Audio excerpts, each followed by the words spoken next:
하나님께서 우리에게 주신 말씀은 열왕기하 4장 1절에서 16절까지 말씀이 되겠습니다. 구약성경 565쪽 열왕기하 4장 1절에서 16절 교도하는 시간을 가집니다. 선지자의 생도의 아내 중에 한 여인이 엘리사에게로 부르짖어 가로되 당신의 종 나의 남편이 이미 죽었는데 당신의 종이 여호와를 경외할 줄은 당신이 아시는 바니이다. 이제 체주가 이르러 나의 두 아들을 취하여 그 종을 삼고자 하나이다.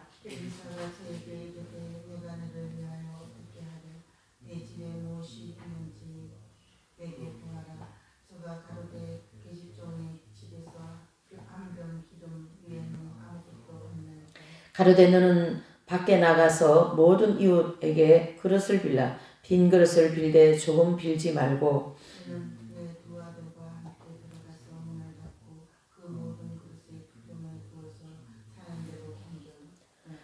여인이 물러가서 그 두 아들과 함께 문을 닫은 후에 저희는 그 그릇을 그에게로 가져오고 그는 부었더니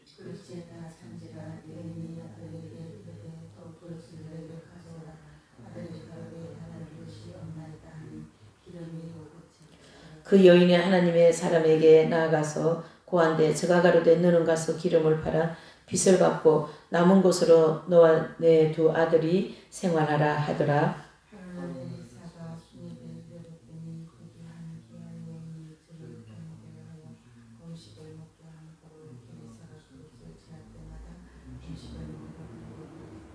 여인이 남편에게 이르되 항상 우리에게로 지나는 이 사람은 하나님의 거룩한 사람인 줄 내가 아노니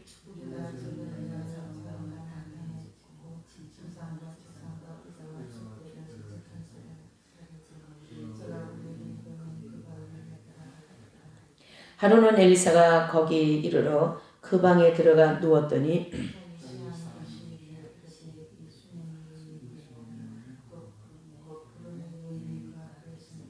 엘리사가 자기 사환에게 이르되 너는 저에게 이르라 내가 이같이 우리를 위하여 생각이 주밀하도다. 내가 너를 위하여 어떻게 하랴. 왕에게나 군대 장관에게 무슨 구할 것이 있느냐. 여인이 가되 나는 내 백성 중에 그 하나이다 하니라.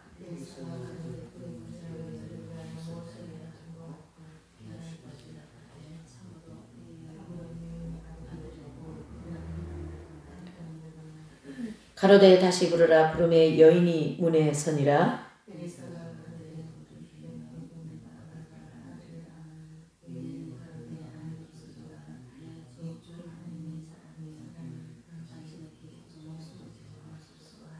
아멘. 자, 이제 오늘 또 우리에게 하나님이 주신 말씀을 주제를 당신의 섬김이 하늘에서 빛나리라 이런 주제를 좀 삼았습니다.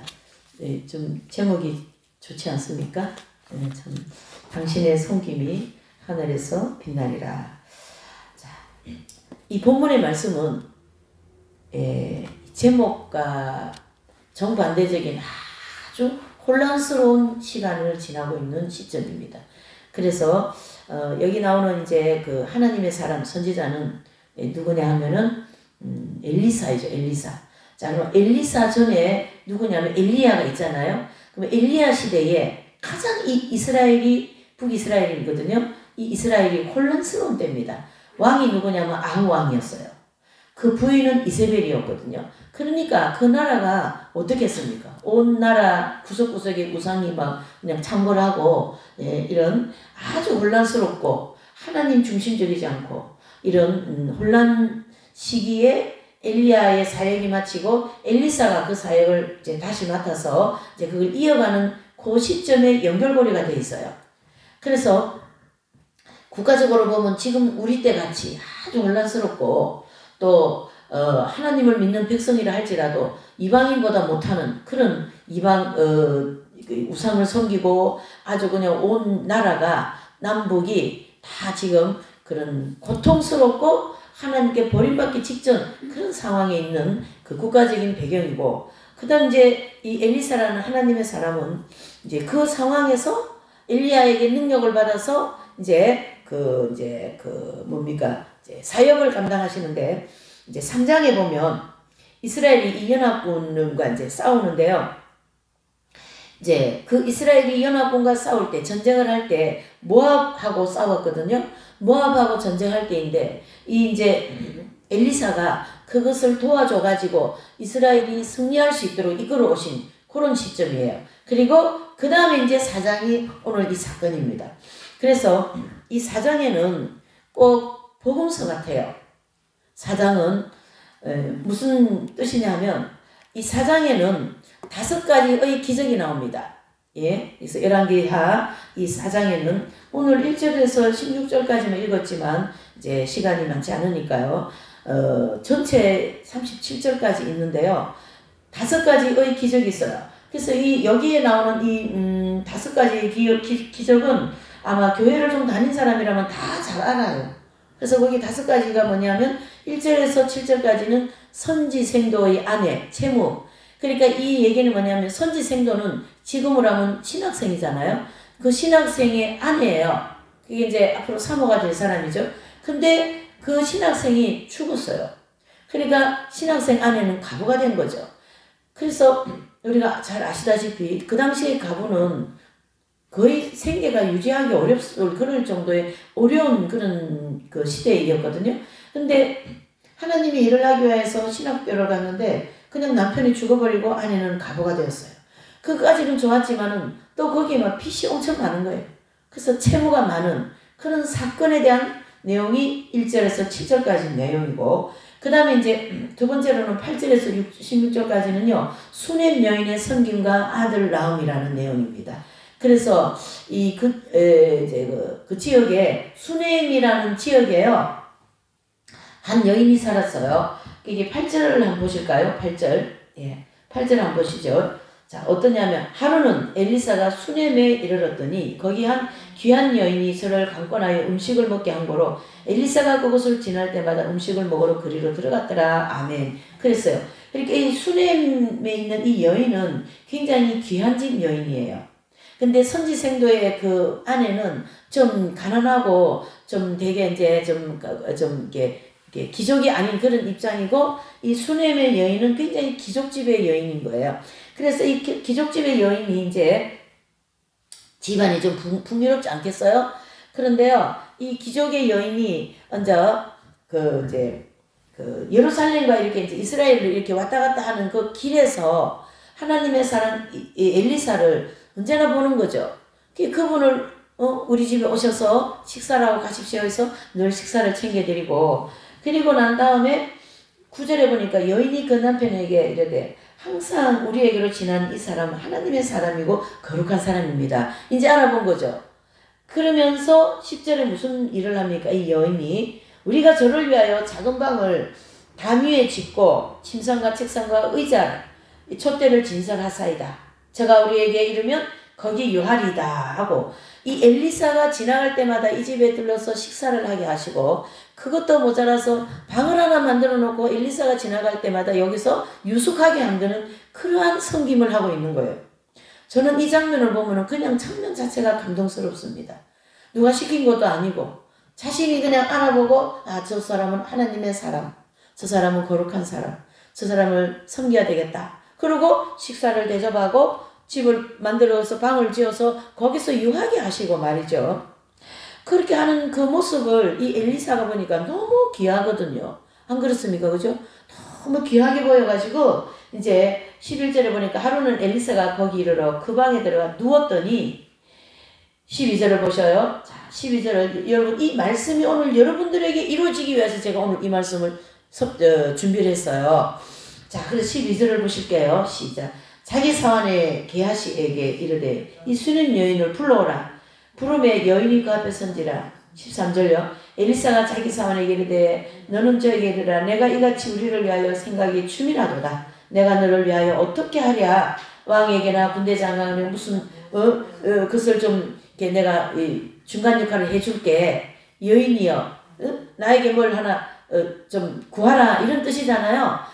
왕에게 가서 이 여인을 위해서 좀 아니면은 군대 장관에게 가서 좀 높은 사람들한테 가서 내가 좀 해줄 테니까 얘기 좀 하십시오. 이래 된 거예요. 그런데 이 여인은 이제 그 13절 후반부에 보니까 여인이 가로되 내 백성 중에 가나 나는 내 백성으로서 남겠습니다. 14절에 엘리사가 가로되 그러면 저를 위하여 무엇을 하여야 할꼬 게하시가 대답하되 참으로 이 여인은 아들이 없고 남편이 늙은 나이다. 이래 됐어요. 자, 이 엘리사는 이제 이 여인이 자식이 없다라는 걸 알게 되었잖아요. 그 당시에는 가부도 고통스럽지만은 자식이 없는 집안도 엄청 고통스러운 집안이거든요.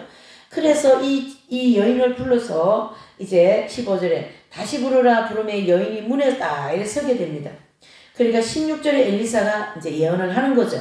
돌이면 1년이잖아요. 1년 후에는 당신이 아들을 낳을 것이다. 그런데 이 여인이 계집종을 속이지 마옵소서 그럽니다. 왜요?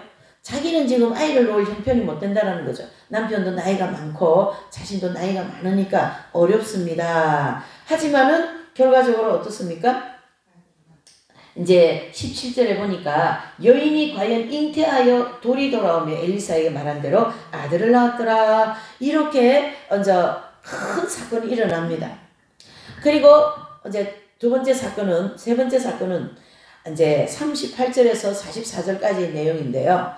거기 보시면 독이 든 국과 해독을 하는 일과 그 다음에 보리떡에 대한 사건이에요. 그래서 이제 엘리사가 그 선지 생도들한테 갔는데요. 거기에 가서 보니까 너무 가난해서 먹을 게 없는 거예요. 그래서 들에 가서 야채를 따와가서 국을 끓이라 그랬어요. 근데 그 국을 끓인 그 국이 들에서 열매를 잘못 따와가지고 독이 든 열매를 따왔단 말이죠. 그래서 그 독이 든 이제 열매를 가지고 국을 끓이니까 국이 막 독이 든 국이 되었습니다. 아유, 선지자님, 이게 독이 든 국이 되었습니다. 그러니까 무슨 가루를 갖다 거기 뿌려라 그랬어요. 그러니까 흰 가루를 갖다 뿌리니까 독이 든 국이 해독이 되어가지고 다 갈라먹게 되었어요. 그리고 이 보리떡을 가지고 또 나눠줘라. 근데 이 보리떡은 몇 개 안 되는 보리떡인데 먹어야 될 사람들은 지금 100명이 넘는 거죠. 그렇지만은 이 엘리사가 가서 주어라. 그러니까 이제 시중 드는 분들이 가서 떡을 떼어주면 줄수록 계속 나오는 거죠. 이게 바로 요한복음 6장 3절 13절에 어떻게 해요? 500여의 기적이 나타난 거예요. 이해되시죠? 그리고 32절 37절까지는 아이의 죽음에서 살려내는 이 일이 또 사건이 생깁니다. 이렇게 해서 열왕기하 4장에는 5가지의 기적이 있어요. 그래서 이 5가지의 기적은 복음서다 이렇게도 얘기합니다. 그래서 구약에는요 이렇게 떡을 떼어주고 또 죽은 사람 살려는 이런 기적이 많지가 않거든요. 그런데 이 한 장 안에 이 5가지의 기적이 들었다는 것은 오늘 저와 여러분들에게 큰 하나님의 은혜와 축복과 또 부활 이후에 하나님께서 주시고자 하시는 그 일을 우리에게 보여주고 계신다라는 거예요. 아멘이십니까? 그래서 그 가운데 이제 이 선지 생도들 1절에서 7절 말씀이죠. 가부를 돕기 위해 엘리사가 행한 이 첫 번째 기적은 채무, 즉 빚을 갚지 못하여서 꼼짝없이 두 아들을 노예로 보내야 되는 그런 시점에 이 엘리사를 만나게 되는 거죠. 그렇죠? 1절에 나오죠. 4장 1절에. 네. 그래서 이제 그 일을 겪고 있는 상황에서 이 엘리사가 이 가부를 만나게 되는 거죠. 그래서 그 가부의 그 참 비천한 형편을 듣게 되는 거예요. 그러니까 1절에서 3절을 보면 이 엘리사가 그전에는 전쟁에 나가서 막 왕과 군대 장관들을 도와줬잖아요. 근데 지금은 어디에 오셨습니까? 가장 비천한 삶, 가장 삶에서 현장에서 뛰고 있는 어디예요? 백성들, 서민들한테 온 거예요. 누가요? 하나님의 사람 엘리사가. 그러면 선지자니까 왕에게 가야 되고 또 어디입니까? 군대 장관한테 가서 전쟁을 진두지휘하고 예언을 하고 하나님 말씀 전달하고 이렇게 하는 사람인데 지금은 이 엘리사가 누구한테 와 있어요? 가장 저는 이 장면이 너무나도 푸근하고 은혜가 돼요. 왜 그러냐면 그 하나님의 사람이 즉 지금으로 하면 성령께서 예수님께서 또 예수님이 보낸 사람 또 예수님과 함께한 사람이 우리에게 왔다라는 거예요. 나에게 왔다라는 거예요. 저와 여러분들에게 다가왔다 이렇게 볼 수가 있는 거죠. 그래서 나의 모든 이 어려운 형편을 서로 나누게 되는 거죠. 그랬을 때에 하나님은 그 사람을 통하여서 무슨 일을 하시냐면은 이 채무 해결하는 일을 만드시는 거예요. 즉 빚 갚는 일을 하나님은 만들어 가신다 이런 뜻이 되는 거죠. 그래서 이 두 아들을 종으로 삼는 것은 이 당시에는 율법이 다 이렇게 지금 이제 법이기 때문에 하나도 저촉되는 일이 아니에요. 남의 빚을 못 갚으면 자녀들을 노예로 보내는 것으로 되어 있거든요. 지금도 마찬가지입니다. 빚을 못 갚으면 어떻습니까? 딱지가 다 갖다 붙어버리잖아요. 집안에요. 똑같은 거예요. 그러니까 이 채무는 법적으로 이렇게 허락되어 있는 채무이기 때문에 안 갚으면은 그렇게 집도 다 빼앗기고 뭐 경매를 넘어가고 막 그렇지 않습니까? 그 상황이라고요. 지금 이 상황이. 이해가 되시죠? 너무 우리 피부에 와닿지 않습니까?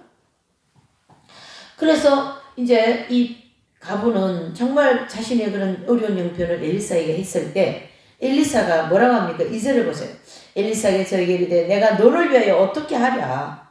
내 집에 무엇이 있는지 내게 구하라. 그러니까 이제 그 가부가 계집종의 집에는 한 병이 기름에는 아무것도 없나이다. 그랬습니다. 그럴 때 너는 밖에 나가서 모든 이웃에게 그릇을 빌라. 빈 그릇을 무조건 다 집안에 갖다 놓으라. 그랬어요. 온 동네 방네 다니다가 그릇과 병을 다 이제 해서 거기다가 어떡합니까? 4절을 읽으셔요. 시작. 너는 내 두 아들과 함께 들어가 문을 닫고 그 모든 그릇에 기름을 부어서 차는 대로 옮겨 놓으라. 자, 여기 보세요. 여러분 나는 지금 기름이 한 병밖에 없는데 저 선지자라는 분이 기름 있는 대로 다 빈 그릇을 갖다 놓고 그 기름을 갖다가 계속 부으라는 거예요. 그거 여러분 쉬운 일입니까? 쉽지 않은 일이에요.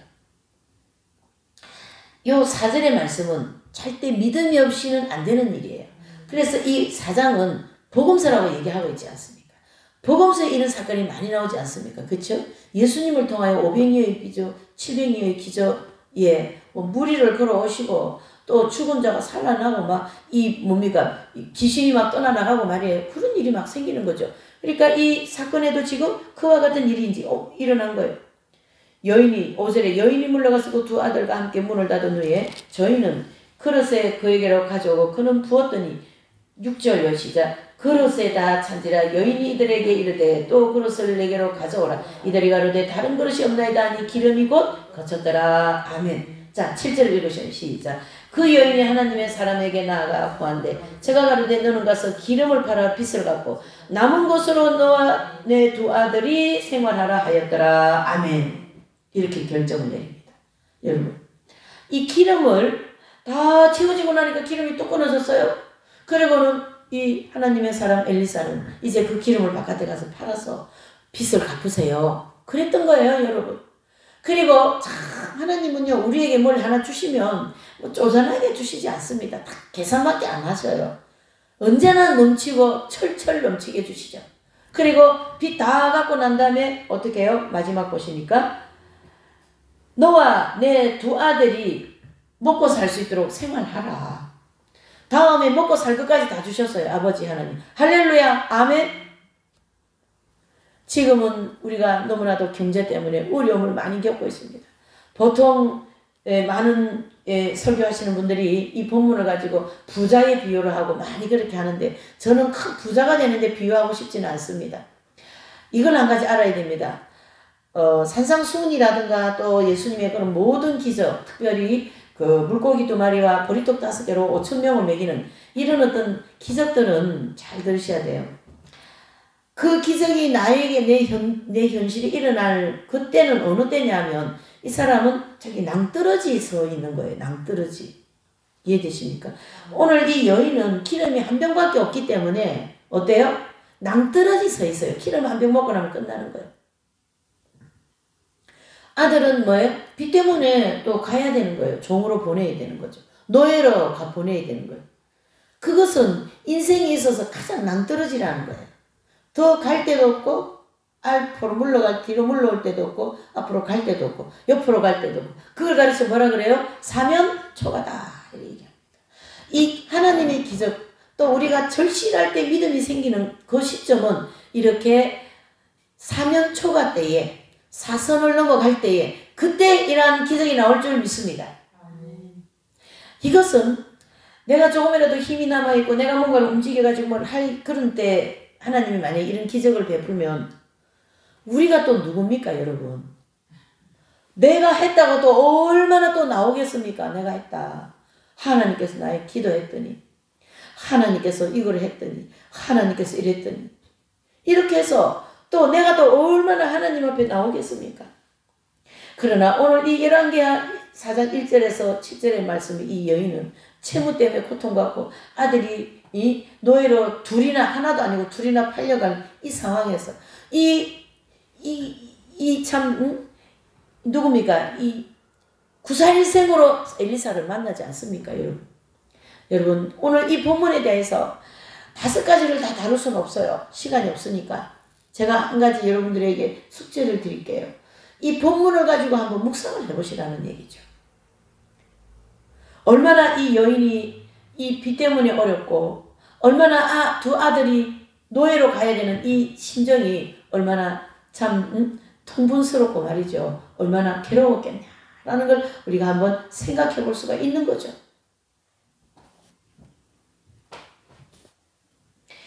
이 상황에서 엘리사는 여인에게 정말로 앞도 뒤도 맞지 않는 얘기를 하면서 그거를 다 시켜요.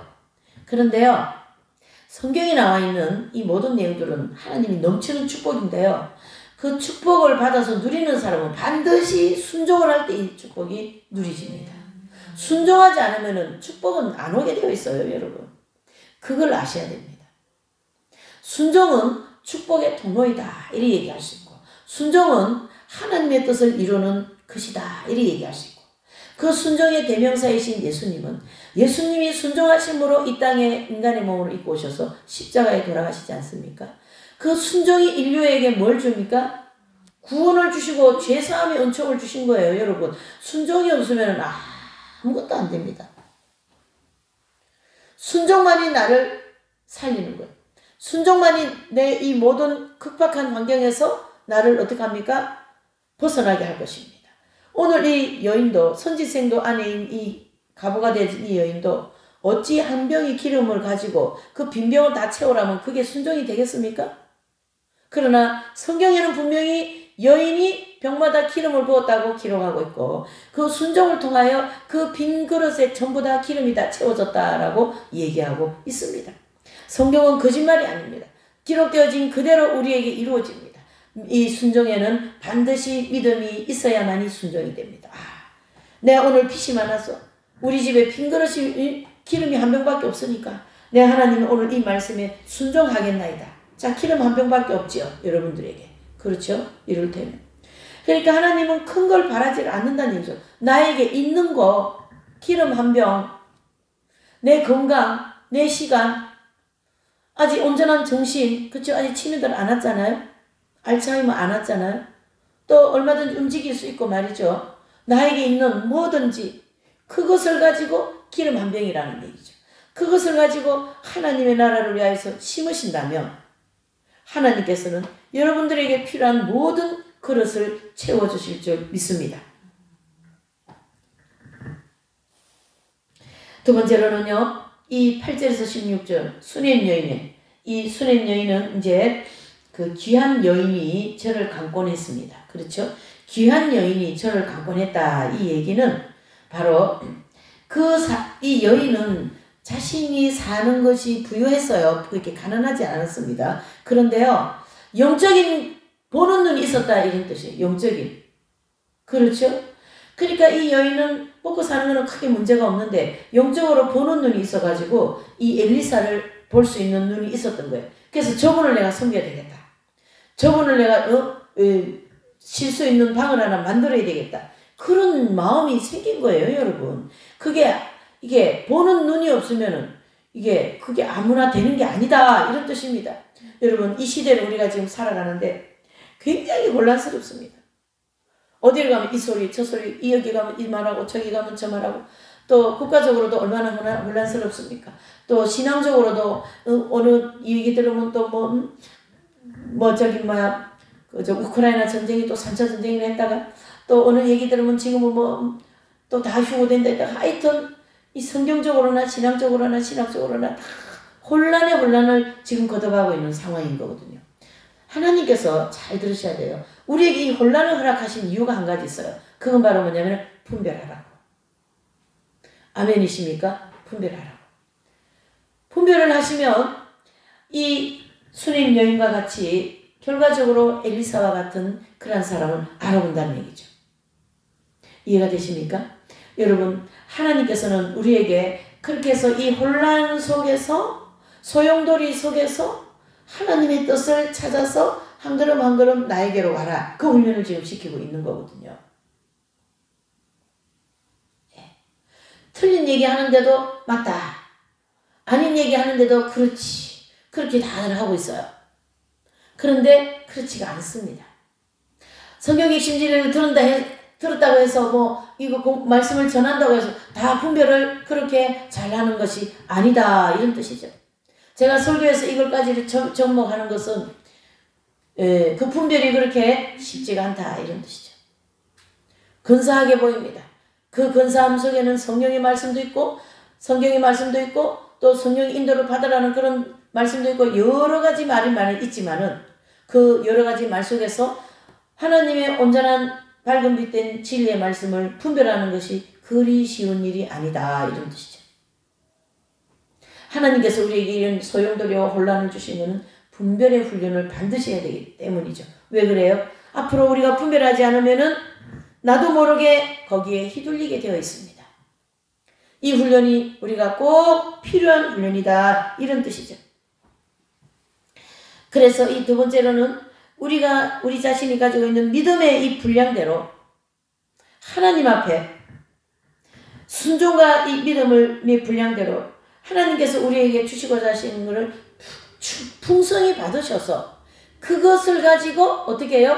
하나님 나라를 위해서 사용해야 된다, 이런 뜻인데요. 제가 우연찮은 간증을 잘 안 듣는 사람이거든요. 근데 이제 우연찮게 뭡니까? 최수정이라는 그 영화배우 탤런트? 그 사람에 대한 잠깐 이렇게 듣게 됐습니다. 근데요, 상당히 고생을 많이 하신 그런 흔적이 있고, 모태신앙인이고, 근데 그 간증의 얘기를 들 때 안 해본 일이 없을 정도로 아주 마음고생을 다한 그런 참 배경을 가지고 있는 분이더라고요. 지금은 참 화려하게 살지만. 그래서 참 모든 그쪽 계통에 있는 분들 중에 가장 모범적인 그런 삶을 사는 걸로 알고 있습니다. 그리스도인으로서요. 근데 이제 자기가 뭐 어느 분이 배우를 한번 해보라 이런 권유를 받을 때 배우가 뭔지도 모르고 워낙 그 지하방에 물 새고 그런 막 곰팡이나 있는 그런 데서 생활하면서 너무 고통스러워서 이제 돈을 주냐, 그러니까 돈을 준다 해서 이제 거기 가서 시작한 게, 그렇게 하면서 시작된 게 배우 생활이었대요. 근데요, 막 그 배우 생활을 뭐 정신없이 막 일어나니까 돈이 막 들어오게 된 거예요. 근데 하나님께 기도를 했어요. 처음에 다 기도를 했어요. 하나님께서 이 주시는 모든 돈을 저렇게 어렵게 불쌍하고 고통스럽게 살아가는 모든 분들을 위하여서 잘 사용할 수 있는 기회를 저에게 주시라고 그렇게 기도했다는 얘기예요. 그렇게 기도하고 난 이후에 하나님께서 그렇게 많은 물질을 부어주시더라는 거예요. 저는 오늘 이 수렘 여인의 이 섬김과 선지생도의 안에 이 가구가 이 섬기는 내용을 볼 때에, 여러분, 아들은 돈으로 살 수 있는 것이 아니지 않습니까? 그렇죠? 또 채무가 너무 많아서 두 아들이나 노예로 보낼 수 있는 이 일은 꼭 돈이 있어야만 해결되는 문제 아닙니까? 그렇죠? 자, 오늘 우리가 이 내용을 통해서 어떻습니까? 하나님께서는 여러분들의 믿음의 분량대로 하나님께서 저에게 이 축복을 주신다면 한번 주님께 약속하는 기도를 했으면 좋겠어요. 아버지, 저 어렵게 사는 사람, 저 고통 가운데 있는 분들, 저분들을 위하여서 제가 뭔가를 하나 할 수 있는 기회를 주시라고. 기회를 주시라고 기도하시면은 그 기회라는 단어가 얼마나 주님 귀에, 예수님 귀에 아름답게 들려올까요? 그러니까 그 섬김이 하늘에서 빛이 난다 이런 뜻입니다. 우리가 똑같이 섬기고 똑같이 하지만은 그 섬김의 그 어떤 중심의 내용이 다르다 이래 볼 수가 있는 거죠. 이해가 되십니까? 아버지 나한테 한 번만 기회를 주십시오. 그 기회를 주신다면 내가 주님을 위하여서 저 어렵고 힘든 사람들을 위하여 아직도 우리 한국에 지금도 밥을 못 먹는 사람이 있대요. 제가 길을 지나가는데 뭐 그런 거 후원하라고 막 뭐라고 이렇게 하는 분들이에요. 그제 회원으로서. 그 얘기를 들어보니까 아직도 밥을 못 먹는 사람이 있어요. 한 끼 밥 못 먹는 사람. 그런데 후원하는 거예요 이제. 그리고 저 우연찮게 막 쏟아가 보니까 막 써져 버렸어요. 자, 한 고자씩 이렇게. 여러분, 좀 전에 그 간증 그분 같은 경우에도 하나님이 재물을 많이 주셨기 때문에 많이 섬기는 거거든요. 특별히 그런 연예인 같은 분들은 이제 뭐 알게도 또 모르게도 이 사회 사업에 한원을 많이 하지 않습니까? 예. 기왕에 하는 거 그렇게 하나님 나한테 한 번만 기회를 주십시오. 저도 내 인생에서 그런 일을 한번 하고 하나님 주님 앞에 설 수 있도록 저에게 기회를 한번 주시라고. 이 기도가 얼마나 주님 귀에 아름답게 들리겠습니까? 여러분.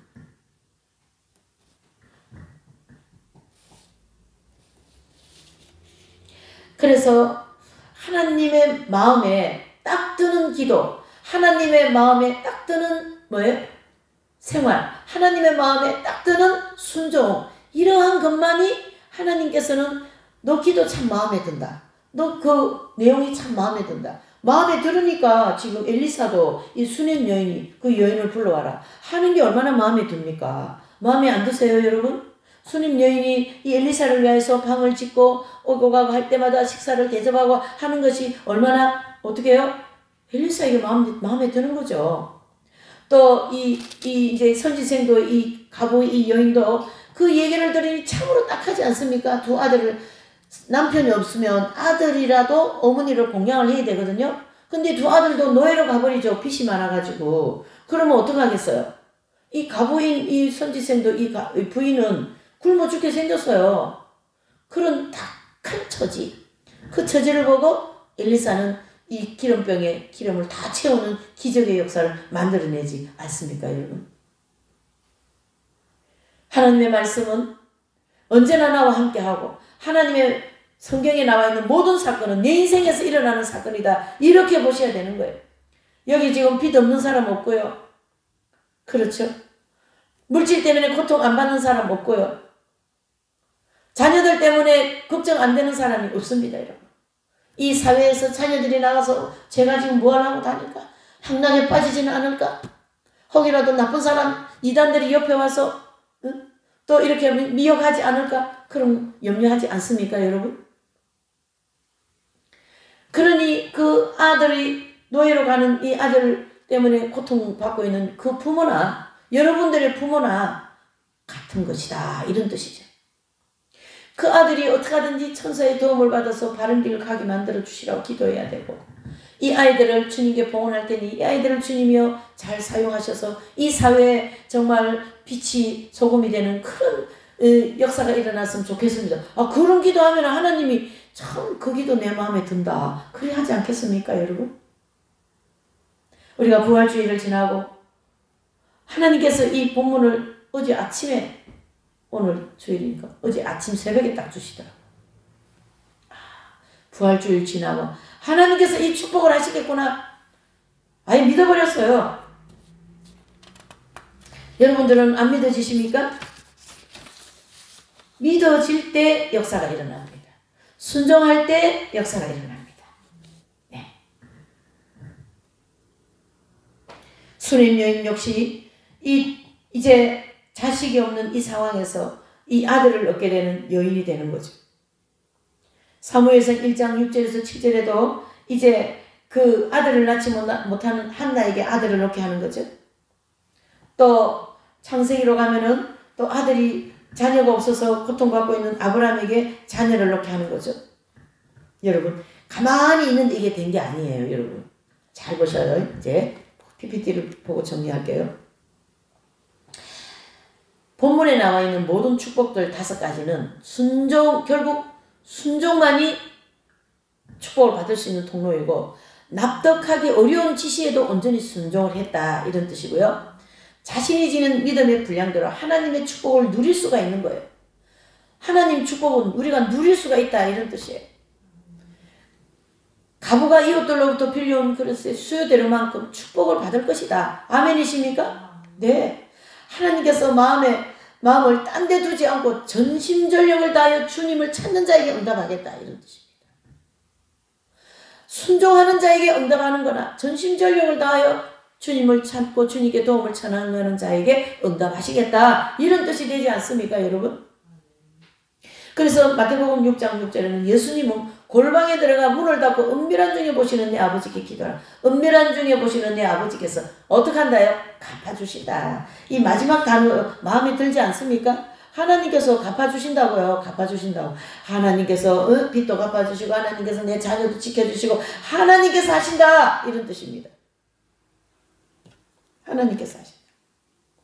야고보서 2장 14절 17절에 보면은 어려움에 처한 이웃을 위하여서 도움을 오늘 밥 먹을 게 없어서 가서 한 끼를 빵을 하나 국을 하는데 내일 오라, 다음에 오라, 그러면은 되냐, 이 얘기죠. 야고보서는 실천적인 삶을 살아라, 이 뜻 아닙니까? 구체적이고 실질적인 삶. 당장 빵을 한쪽 줘야 되는 거예요. 거긴 지금 빵이 한쪽이 없어서 얻으러 왔기 때문에.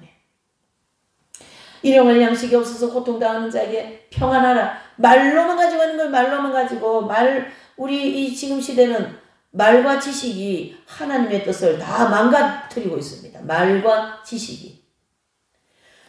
하나님에 대한 지식도 홍수와 같이 쏟아지고요. 세상적인 지식도 홍수와 같이 쏟아지고 있습니다. 이 지식이 말로 돼서 말로 나오기 때문에 이 말이 하나님의 뜻을 다 망가뜨리고 있는 거예요. 그만큼 말이 많다, 이런 뜻입니다. 그러나 그 소아테레사 수녀님이나 이런 분들이, 그 영성생활 하는 분들이 첫 번째가 침묵이에요. 침묵은 언어의 침묵도 있지만은 생각의 침묵, 심중의 침묵, 모든 것에 침묵을 중심으로 그리스도께로 가는 그런 영성생활이 아닙니까? 그렇다고 해서 말을 하지 말라는 건 아닙니다. 복음을 전하기 위하여 꼭 그 영혼에게 필요한 얘기고 영적이고 좋은 그러한 말이라면 얼마든지 해야죠. 이해되시죠? 이렇게 평안하라고 말로만 위로하는 것은 아니다, 이런 뜻이죠. 8절에서 16절의 말씀은 하나님의 선지자를 대접한 이 수넴 여인은 엘리사를 극진히 대접한 이 수넴 여인의 헌신적인 모습을 소개하고 있으면서 엘리사는 수넴 여인의 그 헌신에 보답하고자 하는 마음이 생긴 거예요, 여러분. 보답. 저 여인을 도와야 되겠다. 저 여인의 헌신이 보기가 참으로 아름답다.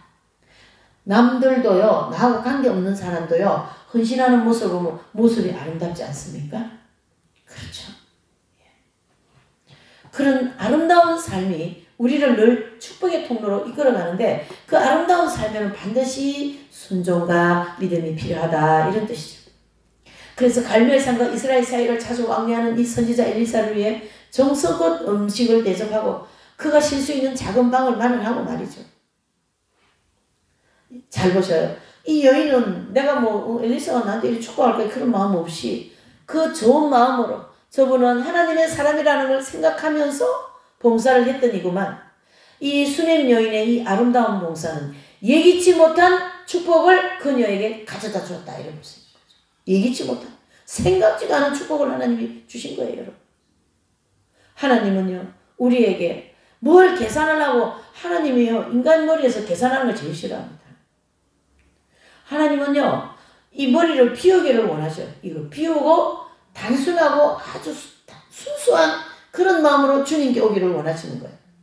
이 선지생도의 이 아내, 이 가부도 그런 유형의 사람이고, 이 수넴 여인도 그런 유형의 사람이에요. 창세기 18장 9절 15절 21장 1절 7절에 보면 아브라함 아내의 잉태 사건이 나옵니다. 그것을 이제 그 창세기 18장 1절에서 8절에 보면요. 부지 중에 세 사람 대접하는 사건이 나와요. 그렇죠? 아브라함이 여기 앉아서 보니까 저기 웬 세 사람이 탁 걸어오는 걸 보았어요. 아브라함이 저 사람들을 대접하라. 그러면서 버터와 가루를 준비해가지고 떡을 구워놓고 발을 씻겨드리면서 우리 집에 좀 들어오셔서 좀 발을 씻고 좀 여정을 풀고 쉬었다가 음식도 좀 잡수고 가세요. 그렇게 얘기하지 않습니까? 그래서 그 유명한 부지 중에 하나님의 사람을 대접했다. 이런 얘기가 나오지 않습니까? 그래서 이 창세기 18장 1절 8절의 말씀을 히브리서 기자는 13장 2절에 부지 중에 총사를 대접하였다. 이렇게 얘기합니다. 부지 중에. 이런 모든 행실들은 정말로 너무나도 아름다운 행실이 되는 거죠. 미국에 하워드 켈러라는 그 의대 학생이 있었는데 너무나도 가난한 집안에서 의대 공부를 하고 있다 보니까 자기가 아르바이트를 뛰지 않으면 안 되는 거예요. 그래서 이분이 이제 그때 당시에 그 방문하는 뭐 세일즈맨 같은 그런 일을 했어요. 근데 그날은 이 가방에다 뭘 무겁게 들고 하루 종일 다녔는데 하나도 물건을 팔지를 못한 거라. 이 하워드 켈리라는 이 의대생은. 그런데 목도 마르고 다리도 아프고 너무 고통스러워서 어느 집에 문을 똑똑 두드리니까 그 집에 웬 소녀가 이렇게 나오는 거죠. 그래서 참 죄송하지만은 좀 물을 한 컵 줄 수 있겠냐고. 그런데 이 아이가 들어가서 들고 나온 걸 보니까 우유를 한 잔 가지고 이렇게 그 이제 하워드 켈리에게 준 거예요. 그래서 이 이제 의대생 이 학생은 너무나 고마워서 그 우유를 마시고 나한테 돈이 있는 거는 이거밖에 없는데 어떡할까요? 그러니까 그 어린 소녀 아이가 아니에요. 우리 어머니가 이렇게 찾아오시는 분들한테 뭘 드리면 돈을 받지 말라 그래서 돈을 받으면 안 됩니다. 그리고 이제 다시 보냈어요. 그리고 난 이후에 10수년이 지나고 난 다음에 이 이제 하워드 켈리라는 이 분은 박사님이 되셔가지고 산부인과 권위 있는 대학병원의 의사가 되어 있는 거예요. 그런데 어떤 이제 소식을 듣게 되는데 희귀병이 이 병은 희귀병인데 병원에서 다 포기가 되어버린 거예요. 이 병은 고칠 수가 없습니다. 희귀병 걸려서. 그 소식을 듣고 이 이제 하워드 켈리라는 이분이 굉장히 권위 있는 의사이기 때문에 이분한테 이 병을 좀 치료할 수 있겠냐고 이제 권위가 들어온 거예요. 그래서 이걸 딱 보는 순간에 이제 이분이 이제 그 환자를 데리고 오라 그랬어요. 데리고 와가지고 지극정성으로 먼저 그 치료를 했어요. 치료를 하고 이 희귀병 걸려있는 이 소녀는 그 병이 낫게 됩니다. 그리고 난 다음에 치료비를 내야 되는데 그 소녀, 그 환자로서는 생각하기에 이 치료비가 거의 그 숫자를 이렇게 헤아릴 수 없을 정도의 큰 치료비였던 거예요. 근데 치료비를 이제 내야 되기 때문에 이제 진료서 있잖아요. 그걸 이제 받았어요. 치료비가 얼마라는 그 진료서를. 그런데 그 진료서를 딱 하고 보니까 하워드 켈리 그 박사님이 사인을 해놓은 거예요. 치료비가 다 면제. 그래서 10몇 년 전에 당신의 우유 한 컵을 이 모든 치료비를 대신하겠습니다. 이렇게 된 거예요. 오늘 이 아브라함이 누군지도 모르게 부지 중에 그 세 사람을 떡을 구워서 대접을 하고 누군지도 모르고 대접을 한 그 대접이 나중에는 어떡합니까? 하나님을 대접했고 하나님의 사람을 대접했고 인류의 믿음의 사람 아브라함이 되지 않습니까? 여러분 우리가 그 우유 한 컵을 섬기고 우리가 이 엘리사를 이렇게 섬기고 이렇게 선지 선교도를 섬기고 이렇게 한 이 작은 섬김이 하늘에서 여러분들의 그 손이 별과 같이 빛이 나갑니다. 우리가 그런 믿음으로 하나님을 섬기고 그런 믿음으로 순종하고 그런 믿음으로 사업도 하고 그런 믿음으로 돈도 벌고 그런 믿음으로 어떻게 해요? 하나님의 일도 하고 얼마나 그 자체는 아름다운지 모릅니다. 땀을 뻘뻘 흘리고, 그렇죠? 예. 그래서 하나님은요, 우리 성도들이 봉사와 헌신을 굉장히 아름답게 보신다는 걸 아멘하시길 바랍니다. 하나님의 백성들이 무엇을 하든 하여튼 어디를 가서 뭘 하든지 뭐 남이 보든 안 보든 관계 안 하셔요. 그걸 우리는 관여할 필요가 없는 거예요. 내가 어디가 앉아서 기도를 하든 어디가 지나가면서 누구에게 빵을 하나 주든 그거를 나는 관여할 거 없지만 하나님이 그 모습을 굉장히 아름답게 보신다. 그래서 성도들의 봉사와 헌신이 얼마나 큰 축복의 출발점이 되는 것을 오늘 이 여러 내용들을 통하여 우리에게 보여주고 있습니다. 자, 오늘 이 말씀을 정리하는 상황에서 여기 나와 있는 성경 구절은 더 많습니다. 우리가 섬길 때 그 섬김에 대한 하나님의 축복이 더 많이 나와 있어요. 성경에는. 자, 그 유명한 요한삼서 1장 2절 내 영혼이 잘된 것 같이 범사가 잘될 것이다. 영혼이 잘된 것 같이. 고린도후서 8장 9절에 보면요. 고린도후서를 한번 찾아보셔요. 신약에 가셔가지고 고린도후서를 한번 찾아보세요. 여러분 좀 찾아보면 더 좋습니다. 8장 9절입니다. 예, 8장 9절. 자, 고린도후서 8장 9절. 예, 다 같이 읽어봅니다. 시작. 우리 주 예수 그리스도의 은혜를 너희가 알거니와 부요하신 자로서 너희를 위하여 가난하게 되심은 그의 가난함을 위하여 너희를 부요케 하려 하심이니라. 아멘. 그랬습니다. 자, 여기에다가요. 이사야서 53장을 다 기록해 놓으세요. 예수님의 찔림이 우리의 나음이 되고 예수님의 가난하심이 뭡니까? 나의 부요함이 된다는 말씀이거든요. 그것이 고린도후서 8장 9절 말씀과 예수님은 십자가에서 돌아가심이 나의 뭐에 부요함이 되는 거죠. 예수님이 가난하게 되신 것은 나를 부유하게 해주시려고 이 부유 속에는 영적인 부유와 육적인 부유 두 개가 다 들어갔습니다. 우리가 이 세상을 살아갈 때 이 물질은 대단히 중요한 겁니다. 하나님의 일은 물질이 없이 안 되는 거예요, 여러분. 그런데요, 하나님이 주신 이 물질을 이와 같이 아름답게 쓸 때에, 사용할 때에 부유함을 내가 가질 수 있다. 영육간의 부유함이다. 이런 뜻이죠. 요한삼서 1장 2절의 말씀이 이루어지는 거죠. 고린도후서 9장 6절입니다. 이제 그 옆장이죠. 자, 6절 시작. 이것이 곧 적게 심은 자는 적게 거두고 많이 심은 자는 많이 거둔다는 말이로다. 아멘. 그랬습니다. 각각 그 마음에 정한 대로 할 것이요 인색함으로는 억지로 하지 말지니 하나님은 즐겨내는 자를 기뻐하신다. 이런 얘기입니다. 여러분 이 오늘의 설교의 말씀의 모든 이 중심이 또는 오늘 이 본문의 말씀과 함께 그 말씀을 더 보강을 하는 이 성경 구절들은 우리가 세상적으로 돈 잘 벌고 잘 살고 거기에 포커스가 아니라는 이해가 되죠. 하나님의 백성으로서 하나님의 사람으로서 성경에 나와 있는 이 부유함이 내가 하나님 뜻대로 살아갈 때 순종할 때 그것이 그 부유함이 내 것이 된다. 이런 뜻이 되는 거죠. 갈라디아서를 가서 볼까요? 갈라디아서. 네.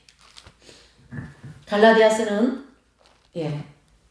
고린도후서 다음에 있습니다. 갈라디아서 한번 찾아보셔요. 예. 갈라디아서 6장 7절에서 9절입니다. 갈라디아서 6장 7절에서 7절에서 9절입니다. 다 같이 시작. 말라 하나님은 만유리 여김을 받지 아니하시는 사람이 무엇으로 심든지 그대로 거두리라. 자기의 육체를 위하여 심는 자는 육체로 더 썩어진 것을 거두고 성령을 위하여 심는 자는 성령으로 영생을 거두리라. 우리가 선을 행하되 낙심하지 말지니 피곤하지 않으면 때가 되면 어떻게 한다요? 이루리라. 아멘. 예수님도 그렇게 하셨어요. 누가복음 8장에 보면 구하고 응답이 없다고 낭망하지 말라. 때가 되면 이루리라. 그렇게 얘기하고 있어요. 고린도후서 9장 10절 앞으로 가셔요. 9장 고린도후서 9장 10절. 자 시작. 심는 자에게 씨와 먹을 양식을 주시는 이가 너희 심을 것을 주사 풍성하게 하시고 너희 의의 열매를 더하게 하시리니. 아멘. 그렇습니다. 심는 자에게 씨와 먹을 양식을 하나님께서 우리 육신에 필요한 모든 것을 주십니까? 그러면은 우리는 육신에 필요한 모든 것을 가지고 의의 열매를 맺어야 됩니다. 이 구절의 후반부가 되게 중요합니다. 저 10절 여기에 너희 의의 열매를 더하게 하시리라. 그 하나님의 재물과 하나님의 재능과 하나님의 건강과 모든 걸 가지고 영적인 열매를 맺어라 이런 뜻입니다. 그래서 씨와 먹을 양식을 즉 우리에게 하나님께서 아까 그 이제 기름 한 병이잖아요. 그렇죠? 그게 씨예요. 또 그 수냄 여인은 아들이 없잖아요. 근데 자기가 열심히 섬겨가지고 그게 씨예요. 그게 씨 맺는 거예요. 이 씨를 뿌린 거죠. 그렇죠? 자녀를 위하여 씨를 뿌리는 거예요. 제가 목사님 한 분을 아는 분인데 이분 되게 신실한 분인데요. 꽃꽂이 학원을 나가서 꽃꽂이를 이렇게 좀 전문적으로 하는 그런 분인데 교회 꽃꽂이를 늘 하셔요. 근데 그 꽃꽂이 할 때 그렇게 얘기하시더라고요. 이 꽃꽂이는 자기 딸 아무개를 위하여 헌신합니다. 이렇게 하시더라고요. 그 저도 그거 배웠어요. 그래가지고 뭐 어떻게 예물을 내용 양에 대해서는 생각할 수가 없죠. 그거 할 때 누구의 이름으로 주님 봉헌합니다. 이렇게 하는 거죠. 이해되십니까? 여러분 우리가 하나님께 헌신하고 하나님을 위하여서 우리 일생을 살아가는 우리 모두는 성경이 신진리에서 가르쳐 주신 것처럼 밝은 빛 가운데 그 모든 것이 씨를 뿌리고 의의 열매를 맺을 때 이 축복이 임할 것이요. 그것을 믿고 순종할 때 이 모든 부유함을 우리가 다 누리게 되고 그 부유함을 통하여 더 많은 사람에게 섬길 수 있는 기회를 하나님께서 주시게 될 줄 믿습니다. 오늘 이 말씀을 우리가 이제 생각하시면서 기도합시다. 아버지 찬송가 444장 444장입니다.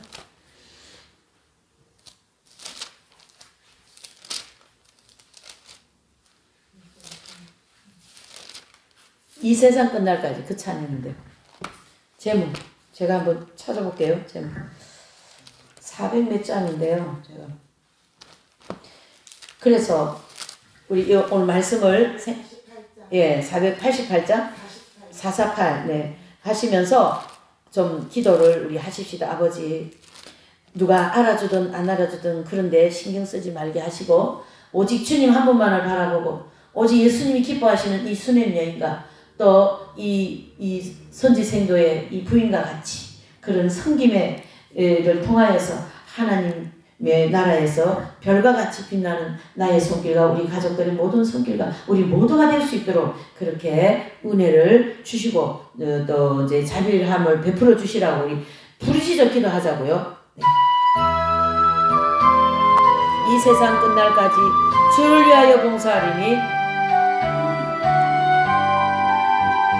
이 세상 끝날까지 주 봉사하리니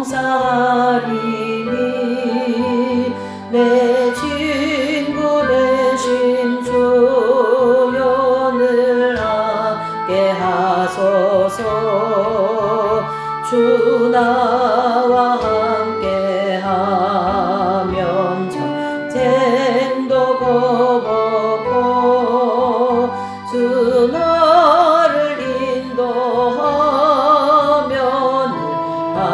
안심하리라. 나 주를 따를 때에 주 약속하신 것 그 영광 중에 모두 이루어 주시네. 주님의 길을 따라 비며 살리니 크신 은혜 속에 나리 노하소서. 이 세상 온갖 시험 마음을 흔들고 저 악한 원수들이